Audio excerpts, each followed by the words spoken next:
Am I?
Am I audible now?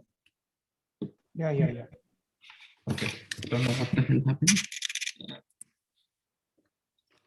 happened. Sorry, guys. So just give me a minute.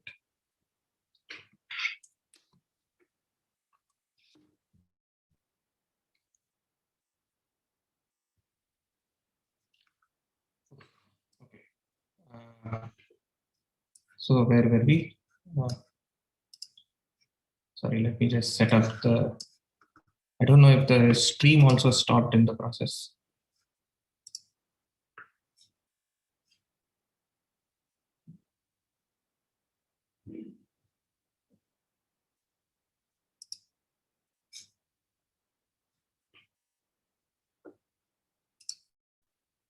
Should I start this again? It's working, I guess. The stream is working. The stream is back. Somehow on my side, it's not showing anything.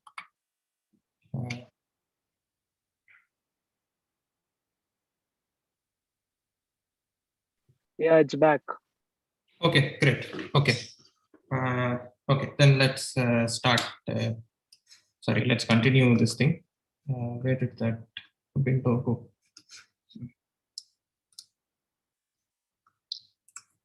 Yeah, okay. So this is the setup that we are in. So I don't know where, at what point I got disconnected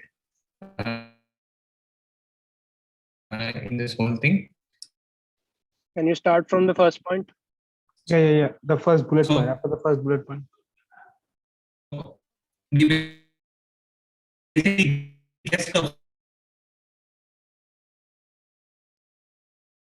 Ramprasad, your voice is breaking up like anything.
Am I audible here?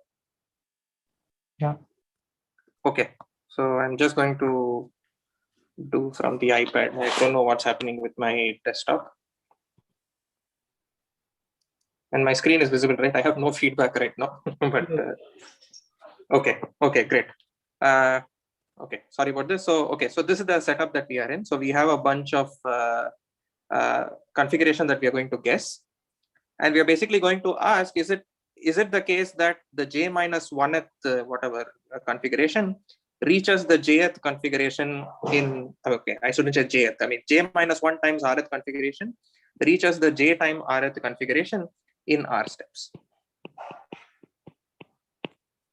By the way, what was this R? Why is Sorry? it necessary for? Yeah, so Why we'll was try it- and, right, we'll optimize on what R we want, because we eventually want to get to something like this. We'll choose an R appropriately. But for now, think of R as some parameter right now. And I want to ask how much time, what is this alternating machine? How much time is it taking? So the total time is what? First thing, it needs to guess all these configurations. How much time would that take? Order T by R? Not just that, right? I mean, a single configuration involves like Into something like S, S okay. things, Yeah. right? So it's going to be something like ST over R. So it's like S times T over R. There are T over R such configurations. Each such thing is like length S. Okay, that's for the first part. The next part is basically to choose this, but this is super cheap. So this is just log something like T over R. Okay, plus how much time does it take to figure out whether this configuration reaches this configuration in R steps? And for this, all I need to do is basically run this universal Turing machine and figure out whether this universal Turing machine goes from this configuration to this configuration in R steps. So is this okay so far? Yeah, so that will be an R square, right? So this will just be order R, because I am only guessing this. I have already fixed a particular J. In terms of my Turing machine's run, a J is fixed already. So the only thing we are trying to do is, does this configuration go to this configuration in R steps? So the universal Turing machine just needs to simulate the Turing machine from this configuration for R steps. But the universal Turing machine did have a blow up, right? During But the blow up was something like maybe R log R. R log R, yeah. But in fact, if you're doing it in some sort of a non-deterministic simulation, I mean, then even that is not there. Okay. So basically it's going to be, if you ignore all these chiller terms, it's basically ST over R plus R. And now is where the choice of R will help, because I'm trying to figure out what is the best possible R I can choose. Okay. And the best R to choose turns out to be, this is optimized. Won't this R be multiplied, by the way? Because this is for every J, right? I want to take this for every So J. from the alternating machine's point of view, it guessed all these configurations. It guessed a single J, and it's computing this one thing. That's it. Yeah. So therefore, it's optimized at something like R equals square root ST to give order square root ST, right?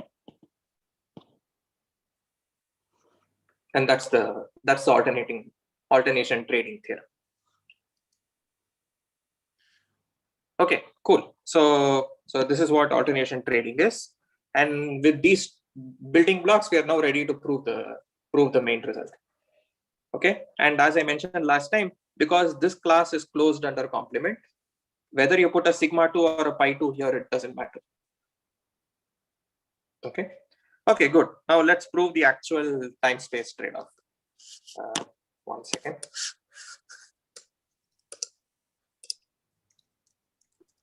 So can you explain why it is R not R square? Sorry? Just take a derivative or something. Why Sorry, it is R and not R square? So the thing is, all I need to figure out is, I have a Turing machine that starts with this configuration, this guy. And I need to know, will this end up in this configuration? Right? That's what I'm trying to understand here. And in order to do this, I need to simulate the Turing machine from this configuration for R steps. And that's essentially going to take something like order R time. So why do you, I mean, is there a particular reason why you felt it should be R squared as opposed to R? Why are we not checking for all J's?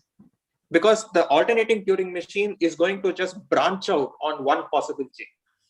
That's the whole point of alternation, right? I mean, like a single computational path that the alternating Turing machine is going to take is just some random, some arbitrary choices for CR, all these guys, and an arbitrary choice for a j, and it's going to check this. But it will accept only if all these tests succeed. But a single computational run only involves one of these j's and one possible choice of these, whatever, T over R configurations. The length of the path is R. Yeah, the length of the path is going to be R. So it needs to guess all the configurations, which took something like whatever, ST over R, many of them. Then it needs to guess a single j and run this one check, which is this to this. But there are many other computational paths which would have been doing other things. But a single run of this alternating machine is only going to check one such that it chose. Was this okay? Yes, yes. Fine. Yeah, so that's the reason why it's just R. And okay, good. So therefore, this gives you something like order ST time. Okay, now let's prove the time-space trade-off.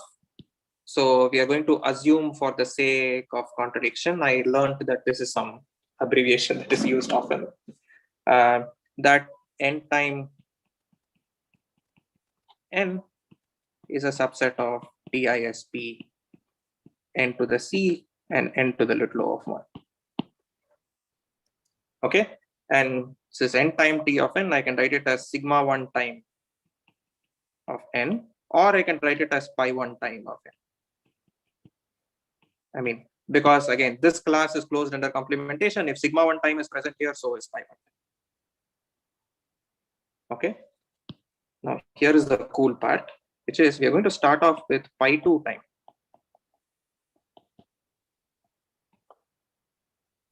And try and ask ourselves, what can we say about pi 2 time?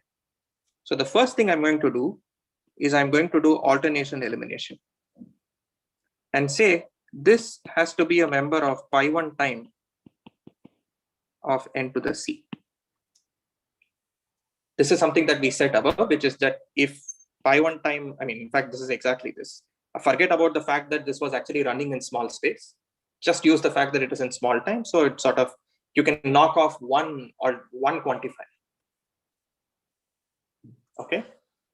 Now, what do we know? I'm going to use this assumption again and say this guy is a subset of TISP of n to the c, but I need to multiply another c and n to the little o of 1. What have I done here? I basically said that I'm told that pi 1 time n is a member of this guy. So pi 1 time of n to the c is going to be the n to the c times c. N to the c, the whole power c. Okay, so this is, if you want to formalize this, you're basically using a padding argument to say that if I have an assumption that looks like this, I automatically have an assumption that looks like this, because I can pad it up to whatever level. So far, so good. So this is using the assumption plus padding.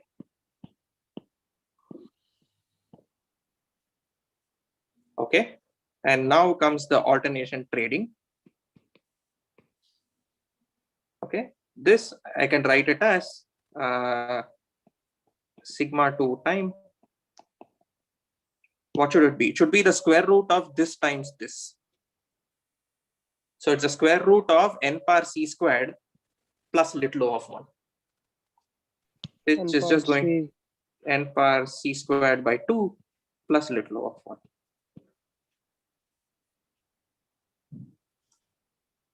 Okay, so therefore, if the c squared is strictly smaller than 2, then we contradict the, what is it called? Whatever, the no complementary speed up theorem. Could you just go back to what the no complementary? So the no complementary speed up theorem said the following, that is, for any k, you can't have the thing that sigma k of something or pi k. You can just switch the quantifiers if you want. such that you can't change the quantifier from a sigma k to a pi k or vice versa, and at the same time speed something up. So what we said was we started off with pi 2 time n, and we're ending up with sigma 2 times something like n power c squared by 2. So am I not audible? Oh, okay. No, So You're breaking up. Okay. in the middle. I see. I am trying to reduce as much of my usage as possible. So, okay. So basically, so at this point, I mean, like the thing that we are saying is that if it is the case that c squared was smaller than 2, so think of c as 1.2 or something. Okay. Then c squared by 2 is something like 0.7. So you're saying that I can somehow change a sigma pi 2 to a sigma 2 and at the same time speed something up. And this is not possible. I mean, we know this is a contradiction.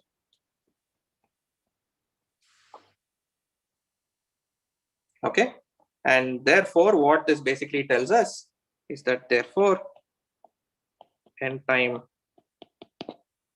n cannot be a subset of TISP n to the c comma n to the little o of 1 for any c strictly smaller than square root 2. So we've got to 1.4 right now. Okay. Are there any questions so far? I mean, So in this proof, then like how does one go about trying to fine tune this C? So like good. At the moment, it feels like, this is the best C you could hope for, right? Because if you want to finally get a contradiction here, if you end up with something that is bigger than 1 here, it feels like, well, I mean, okay, now you are stuck. Okay. But this is what we are going to focus on. We are going to actually ask ourselves, let's assume that C was a little larger. Okay. So that is, suppose C was, I don't know, let's take this to be something like 1.5. What happens at the end? Like, are we just dead at this point, or is there something that we have learned which we can then make use of somehow? Okay. So what if, look, let's just pretend that C was 1.5. What have we learned right now? We have somehow proved a new fact, which is that pi 2 of time n is equal to sigma 2 of time 1.125. I mean, because c squared by 2 is basically for 1.5, it's like 1.125. It's not a contradiction yet, but nevertheless, you have somehow a new lemma. Okay. And I want to somehow say, no, this lemma is bogus, but we'll try and figure out that this lemma is bogus through other means. Okay. So, or rather, let me say, if c squared is bigger than root 2, we have some new facts. Okay. Let's just jot both of them now and we'll sort of say, this is the new lemma that we have, which is that, what did we have here? Pi 2 time of n is a subset of, okay, in fact, this will actually be more useful, is a subset of TISP of n to the c squared and n to the little o of 1. This is one new fact we have learned. But I want to claim this actually gives you a new alternation theorem also. Sorry, alternation elimination. New alternation elimination says, let's start with pi 3 time. Okay, or actually let's do it with sigma 3 time.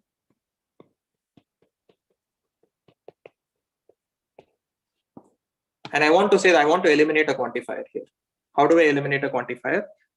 Again, I'm going to cheat a bit, but hopefully you can convince yourself that this is true. I'm going to write this as there is a sigma followed by some pi 2 time of n. If I remove the first block of sigmas. And that pi 2 time of n is a member of TISP.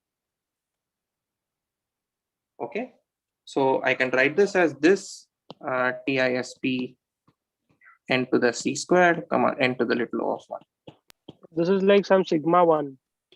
Right. So this, I want to write this as sigma, and I'll now write this as a pi sigma time something like n to the c squared by 2 plus little of 1. This is just because of the fact that TISP, I can do alternation trading. So I will get square root of this times this, which is like n to the c squared by 2, essentially. And therefore, actually, let me write this as a sigma. I mean, whether you write it as a pi sigma or sigma pi, it's both are fine. The reason I'm writing it as a sigma pi is because I can absorb these two together. So what you have here is basically this is a sigma 2 time this much. So we have now discovered two new facts. Okay.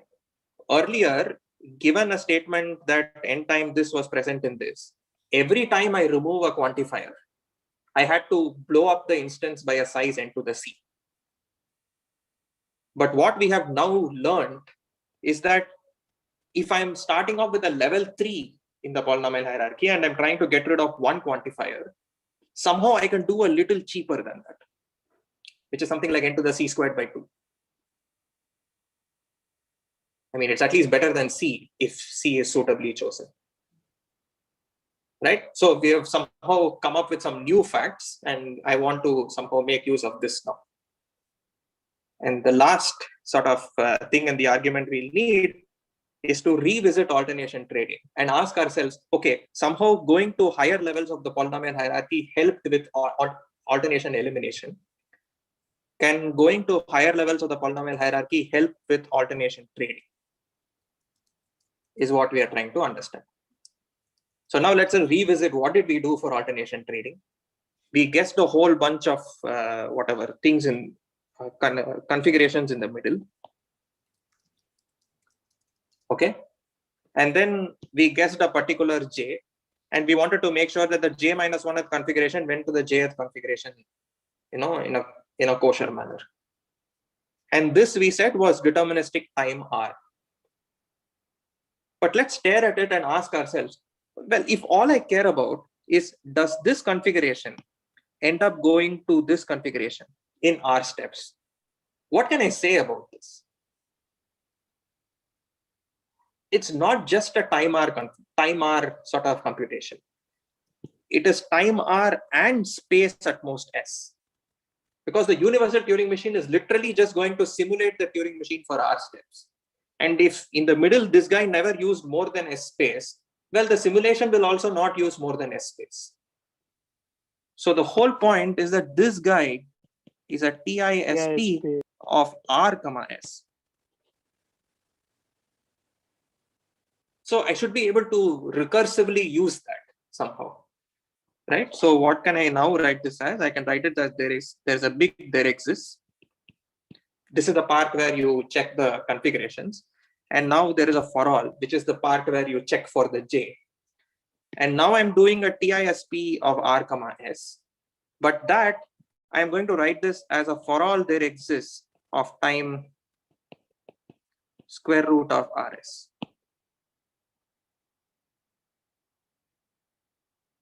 Was this okay? I mean, this is the idea clear. Basically, what we are saying is that just instead of just simulating this using time r, let's make use of the fact that we can potentially use more alternations to speed things up. So we're recursively applying this thing, and now we get a slightly different situation. So now what is the total time taken? It's again initially like ts over r, plus there is a log of t over r for the j. But now it has now become something like order of square root rs. Okay, let's forget the order because there's an order outside anyway. Now this is optimized at r equals t to the 2/3, s to the 1/3. Okay, you can verify like what's the best choice of r to choose here or something. I think this is, or maybe I'm missing something.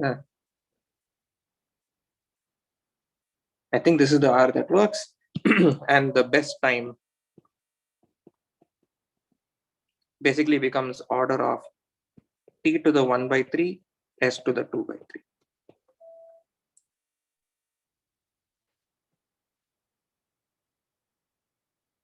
Okay, so was this part fine? You just need to convince yourself that, I mean, forget this part. You just need to figure out this versus this.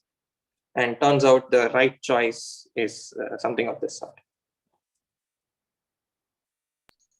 So what does this sort of lead us to? Like, so we started okay, with so n therefore, time TISP-RS. Now this is a subset of d time this. so okay, so what this basically tells us is that TISP of t comma s is a subset of, in general, I'm going to write this for general sigma k time something like t to the 1 by k, s to the 1 minus 1 by k.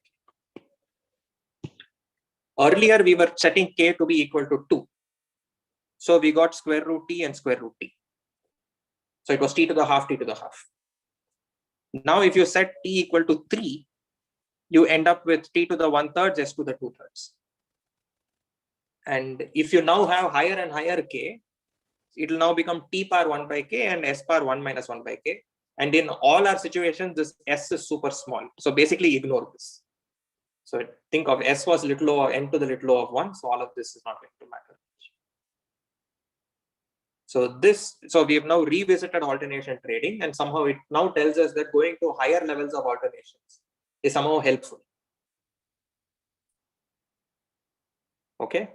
Now we've got some new Lego pieces, which seems to be a little better than the previous ones. So let's go back and try to prove the time space trade-off and figure out what have we learned, and and figure this out.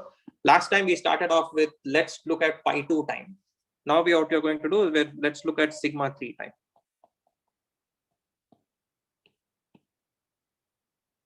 Let's start with this. Okay, this 3 needs to be written better. Okay, so first thing I'm going to do is alternation elimination. And what did we learn? We learned that you can eliminate a quantifier and get to something like n to the c squared over 2. Okay, so let's write that.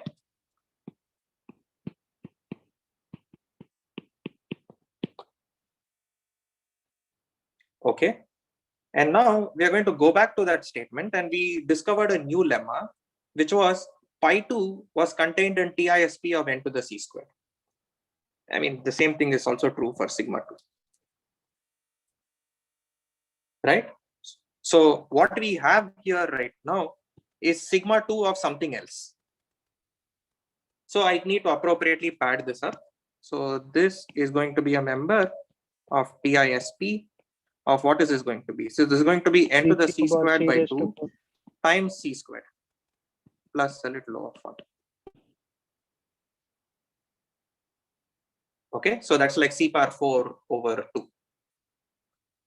Now we are going to do the better alternation trading.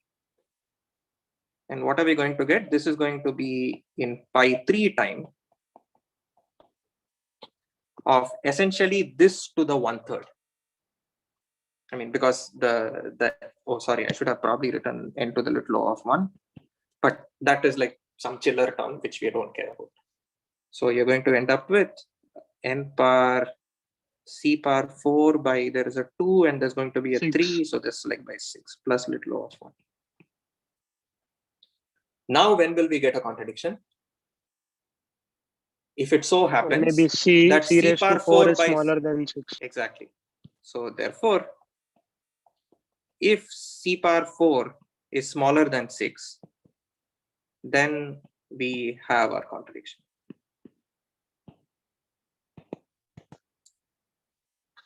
Okay, that is, you now have that c, if c is smaller than, in this case, 4th root of 6 is something like 1.565 apparently. Okay, so you've now gotten a better thing. Last time you had a square root 2, but now you've somehow gotten, like you've gotten a contradiction even if c was smaller than something like 1.5.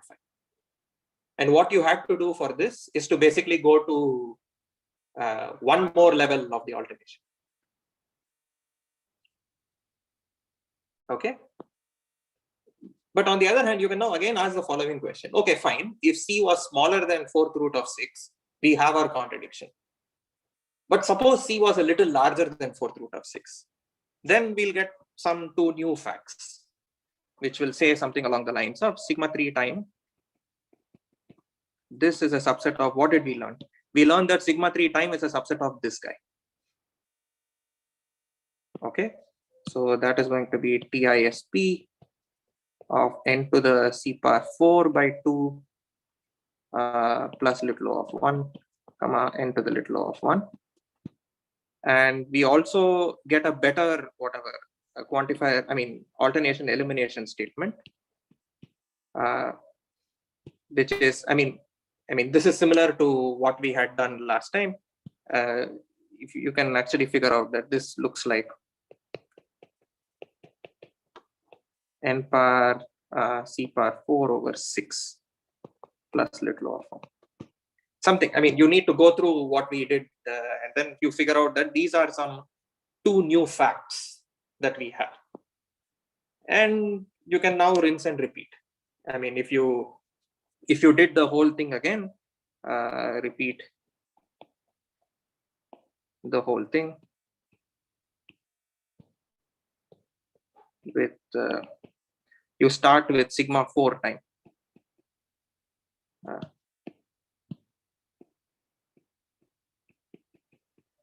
And blah, blah, blah. You do all this, and you'll get a contradiction.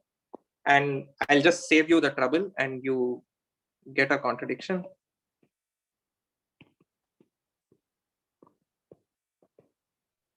If it turns out C power 8 is less than 48. Okay, if you just go through the whole thing, I mean, let's just run the whole protocol again or something. And this basically means that C is at most something 1.62 or something. So great, you've gotten a little better. And the point is, this eventually limits to something that looks like 2 power 1 by 4, 3 power 1 by 8, 4 power 1 by 16, 5 power 1 by 32, blah, blah, blah, blah, blah. This is approximately 1.66 something.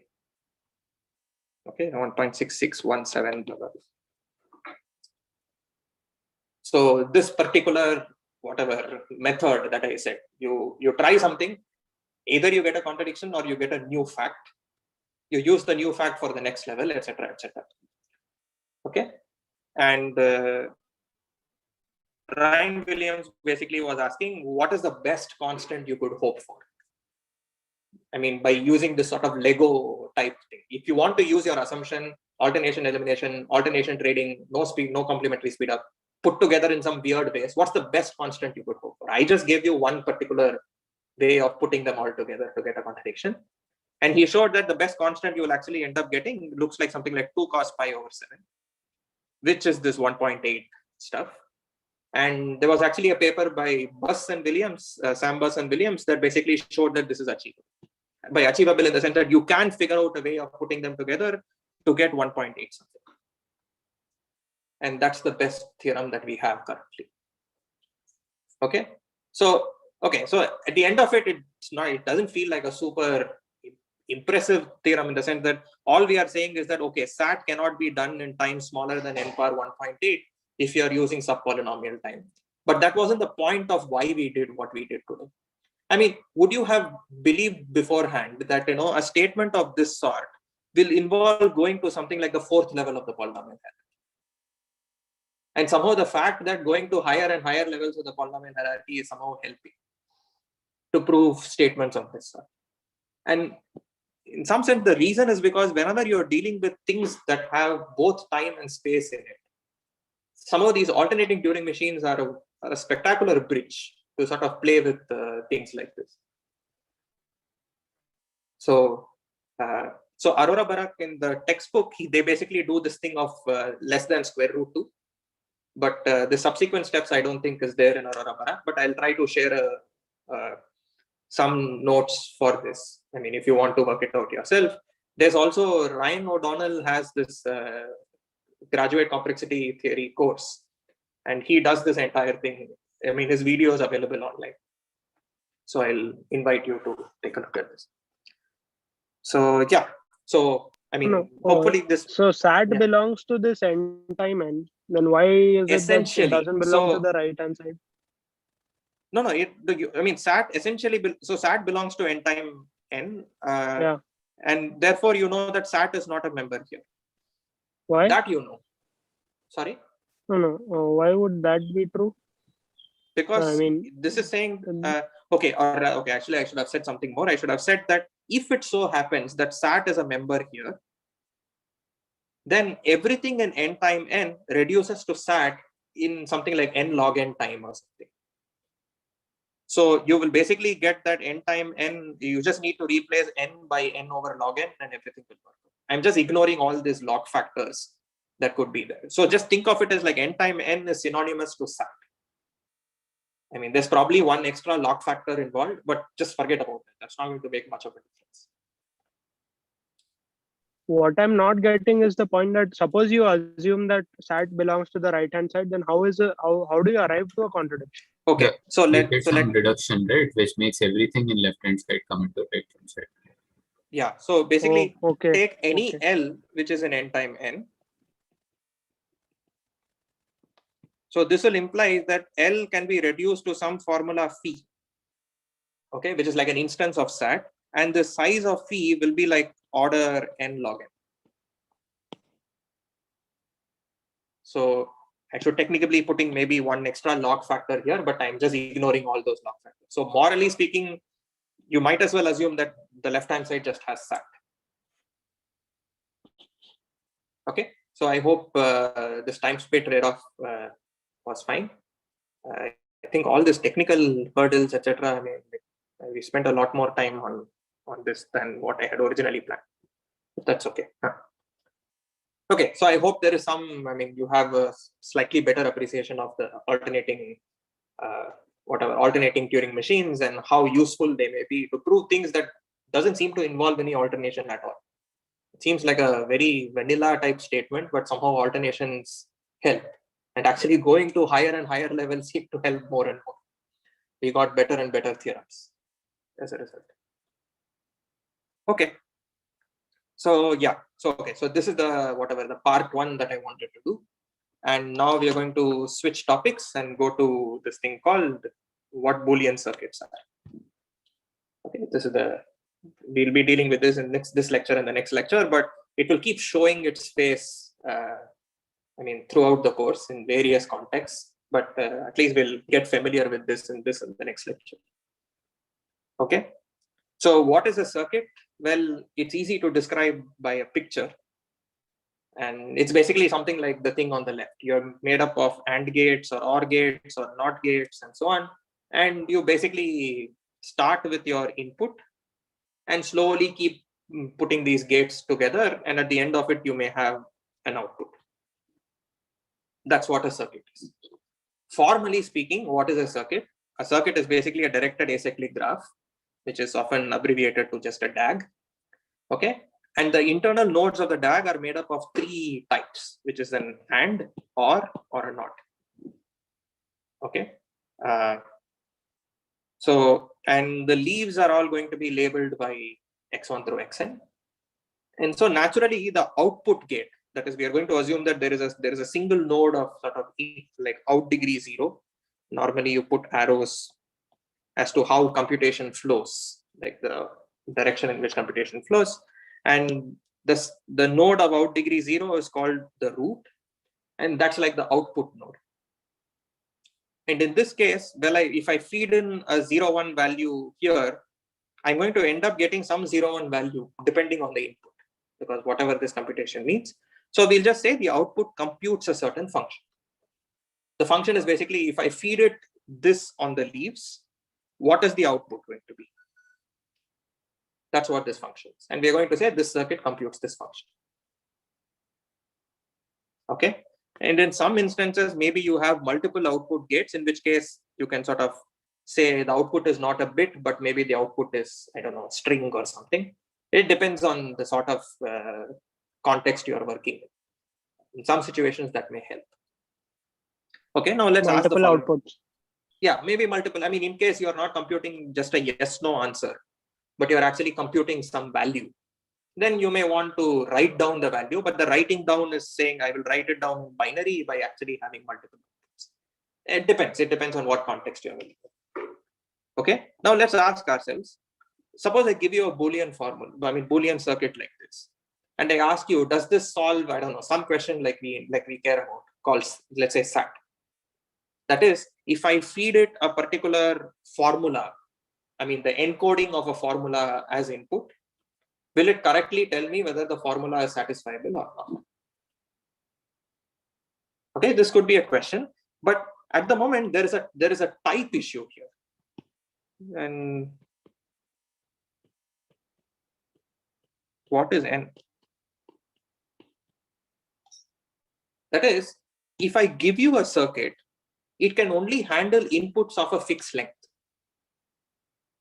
But on the other hand, when we are talking about something like does it compute SAT, I mean, we are talking about strings of arbitrary length, which are potential whatever input strings to the language. And we are asking whether, is this string in the language, is this string not in the language or something. So from a language point of view, this n is sort of, there's no special n here. It involves strings of all sorts of length, but that's not the same for circuits. The moment you write down a circuit, there's a particular input length. It can't handle things of more than that length. So what do you mean by saying that this Boolean circuit computes SAT?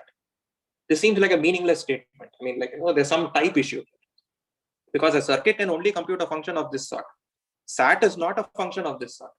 SAT is a function of this where this was a star. So given a circuit, your n is fixed.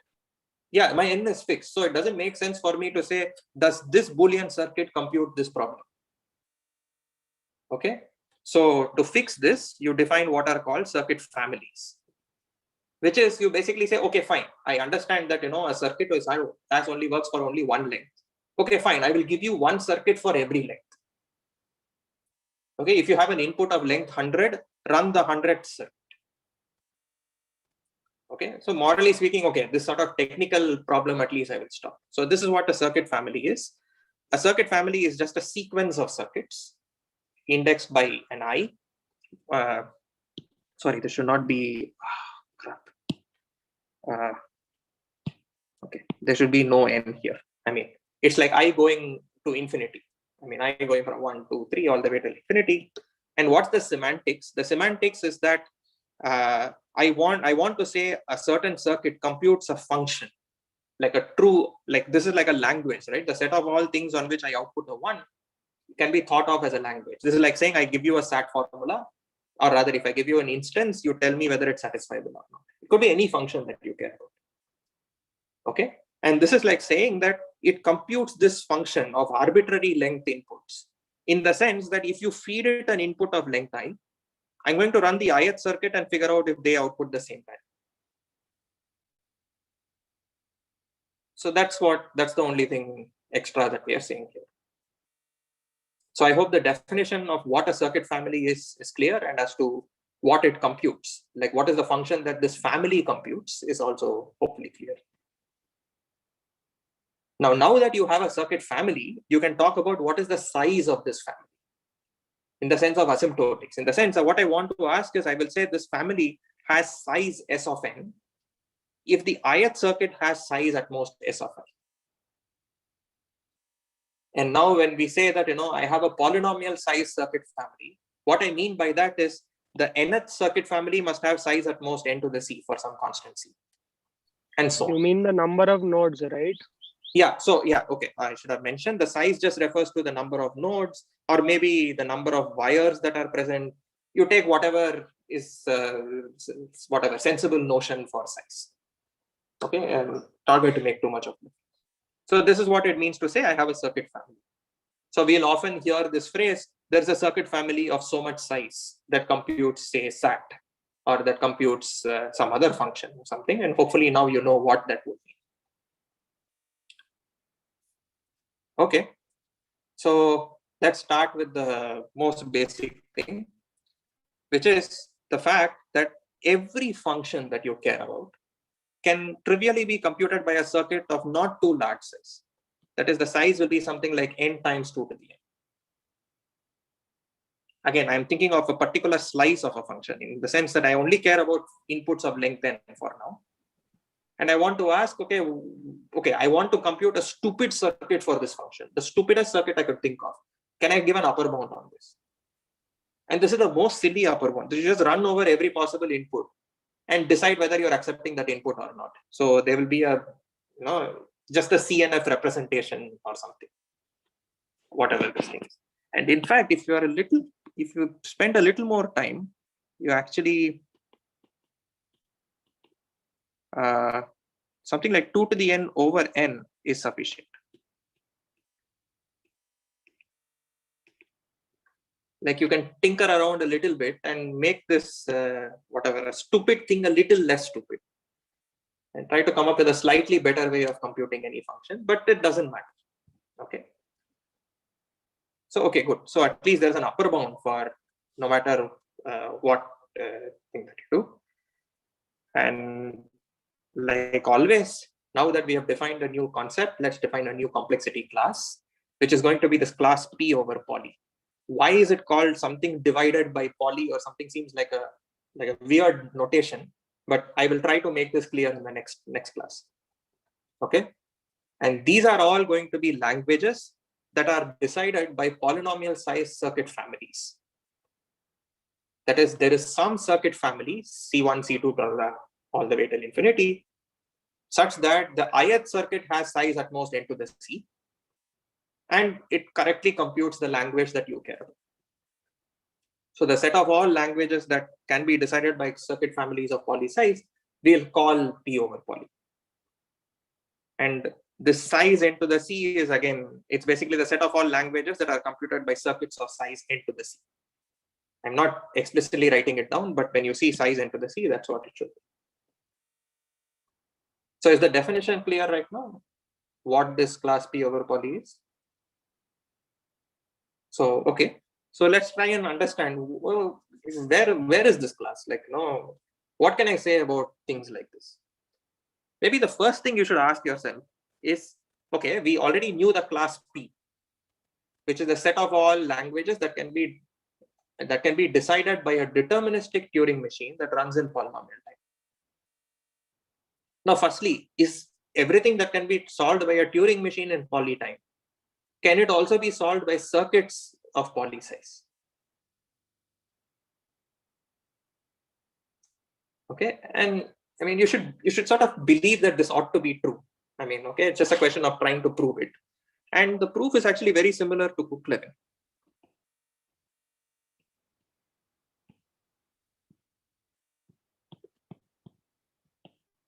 Okay, I'll pictorially write things down, but then you can try and fill up the details.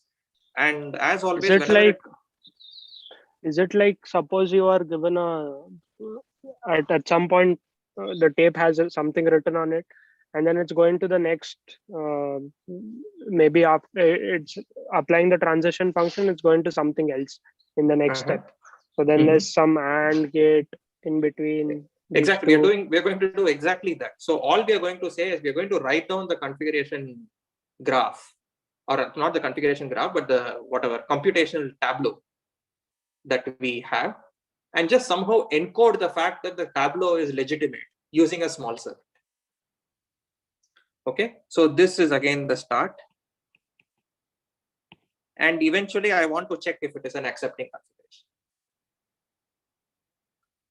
Okay, now notice that in the start configuration, there is some part of this configuration which is actually the input. The rest of it are all sort of constants, because the Turing machine will start from the start state, like the other workspace cells, etc., will be blank, etc., etc. So that's the only input in some sense. And to eventually, I need to check, is this state equal to accept or something? That's what I need to check eventually. But again, what are we going to do? We are going to use the same mantra we've been using like many times, which is the fact that computation is a very local operation. That is, if I want to know, is this cell correctly determined the only thing I care about are what happens in a few adjacent cells, and maybe what was the state originally, right? And this can be encoded using a small circuit, like a constant size circuit that basically says, okay, given this as input, this as input, this as input, this as input, this as input, it will output a 1 if this is a legitimate transformation. Otherwise, it will output a 0. Or maybe think of a circuit that basically takes these as input and outputs the correct value of this cell by having a multi-output thing. Okay, so just use the fact. I'm just going to hand wave like crazy. Use computational. By the way, in problem set 1, what was the problem? It was something similar, but what was it? So that is when you have formulas. I think problem set 1 or 2. In one you had something like Cook-Levin towards the end of the problem set. What was the problem? I don't recall it. Okay. Circuit set is NP. Oh, I see. Huh. Oh, okay. So here, this is actually circuit evaluation. You are given an input and you are asking, does the circuit evaluate to a 1 or something? And so we are basically just using the fact computation is local, and this is just a composition of many small circuits.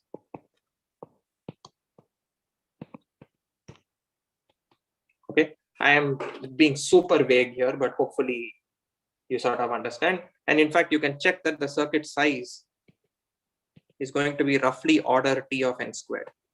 I mean, just because, I mean, you're going to have like, there's a tableau is of size T of n squared, and there is like a whole bunch of local computations, and each one will be roughly constant size. Okay, I'm not going into too much detail. Okay, so this at least tells us that, well, okay, the class P that we were familiar with is at least in this new class P by poly, this weird class that we have now defined. Okay, and maybe at this point you might be wondering, well, shouldn't we also expect something in the other direction?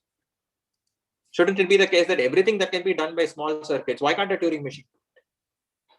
Okay, now here is a simple claim, which is, let's take any unary language. And by a unary language, all I mean is like the only strings in the language are just long sequences of ones. But maybe certain lengths are there in the language, certain lengths are not there in the language, who knows? I mean, but it only consists of strings of the form 1 par something. Now I claim that any such language is in P by poly. Can someone say why? Taking and in for Good. Only nodes are and. Right. So what is the circuit CI going to be? This is going to be equal to the AND of x1 through xn if 1 par n happens to be in the language, and it's the constant circuit 0 otherwise. So if it so happens that if you want to accept 1 par n of that things, then just define your circuit at that length to just make sure that the string that is given, the end length string it is given, is all ones. If you don't want to accept but anything, in this unary language, like maybe 1 cube isn't there in the language, but it's still accepting, right? No. But I am allowed to give you a different circuit for every length, right? So I am giving you a circuit CI whose goal is to just make sure that on lengthened inputs it does the right thing. Now it's just a question of on lengthened inputs, if at all I accept a string, I'm going to accept 1 par n. So I just need to make sure if it so happens that 1 par n is something I ought to accept, then the ith circuit, this should have been Cn. This is the circuit Cn. The Cn circuit is going to be just the AND of this thing, just making sure that it's going to accept 1 par n, reject everything else. If it so happens that I should accept no string of length n, then it's just going to be the constant circuit that outputs 0 all the time. So clearly this circuit has size of this family Cn. This is at most n, right? Because The size of Ci is at most like that. So certainly it isn't P by poly. Okay. So corollary. Ramprasad, Yeah. what is the circuit that outputs 0? Can you draw for maybe 2 Oh, variables? so okay. So maybe I should have. Okay, I should have maybe been a bit more precise here. So I am Just going to output 1 and a additionally have 0. 2 constant leaves. There is a constant leaf 0 and a constant leaf 1. Okay. Then the constant circuit that outputs 0 is just going to be, that's it. This is the only thing that it has, or that is what it's going to determine as its output gate. Yeah, fine. Okay. So yeah. So therefore, so here is a corollary. So consider the following language, which is called the Unary halting problem. This is going to be equal to 1 power n, such that this n as a Turing machine, source code, halts on a blank tape. Okay. So just think of whatever is this length of the input, just write that down in binary, try to compile it using your C compiler or Python compiler or something.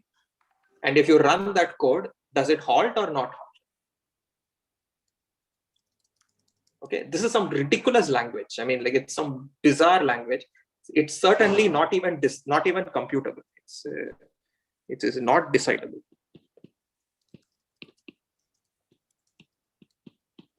Okay, but I guess it is. The above corollary says is that U-halt is actually a member of P by poly.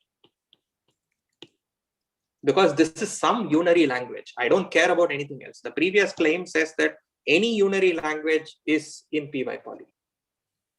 This is just an example of one unary language, and it happens to be in P by poly. Okay, so certainly this previous thing we were hoping for, that P by poly is actually, containment happens this way. This is hopeless, because this guy certainly thinks these are things that are computable. But the stupid P by poly involves languages that are not even computable. Okay, so the picture is it's a weird picture like this. So let's say this is the class P, and this is the set of all decidable languages.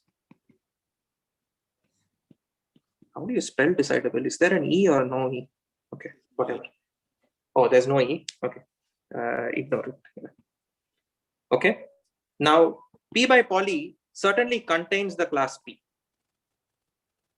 But the point is, it stupidly involves things which are not even decidable. So it is this weird class that sort of is like this.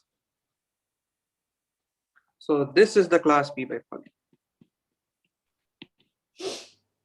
It certainly involves P. It has everything that P has, but it also involves these stupid unary halting languages and nonsense like that. So, but does it? Is there a language which is decidable but not computed by some circuit? Good. So, okay. So let me. I'll answer this question soon. But let me tell you how embarrassing things get. So, okay. So before I answer this question, let me just say what I want to do in the next class, and then we get to your question. So one of the questions we can ask is now the following: where does NP lie here? I mean, are we talking about NP as being like here? Or, I mean, this is like a finer statement to what Satyajit was asking. Is there a language in NP which cannot be computed in poly-size circuits? How does NP compare with P by poly? Okay, so one of the things is, like, we believe that the answer is no, that there shouldn't be a small circuit for SAT or something. We don't think there should be a small circuit. But the question is, well, if there were small circuits, what goes wrong? I mean, we saw that if NP was equal to P, then the entire polynomial hierarchy collapses to P. Can I say something about if NP is in P by poly also? And So there's a beautiful result of Karp and Lipton, which shows that if NP isn't P by poly, then the entire hierarchy will collapse to sigma 2. So if you believe that the hierarchy is a strict hierarchy and it's an infinite hierarchy, etc., then you should believe that there are no small circuits for this. So at the moment, so if SAT, so if SAT is computable by some small circuit, so circuit pH family, equal to sigma 2, circuit family, then pH collapses to sigma 2, but then does it mean P equals NP? No. At the moment, we don't know that. Okay. So the embarrassing state of affairs is that you can ask, okay, is any XP a subset of P by poly?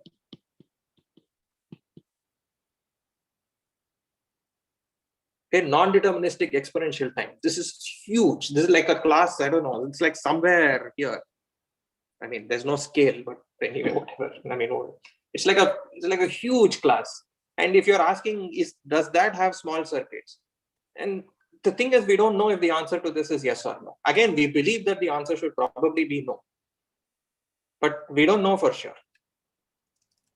Okay, and the moment we introduce these sort of circuits and so on, this is a general called non-uniformity, just something I'll delve in more detail in the next class.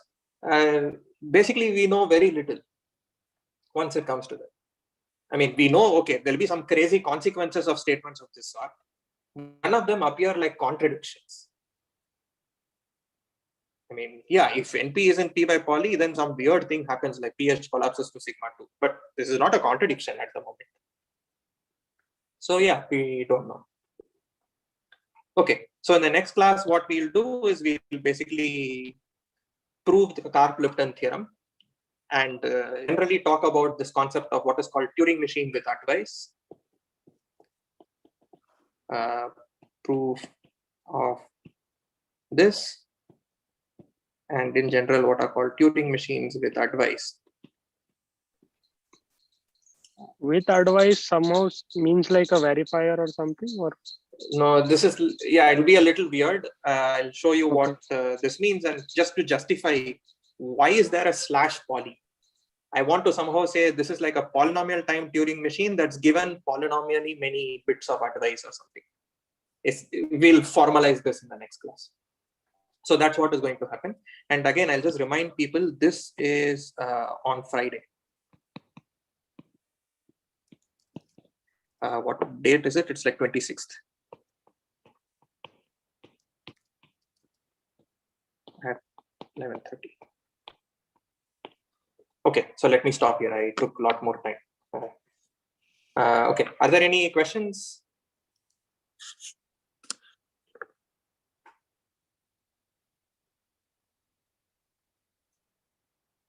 Okay, if there are no further questions, then we'll meet on Friday, and I'll do we'll continue with the discussion on Boolean circuits and have other interpretations of this. Okay. Okay, then let's stop.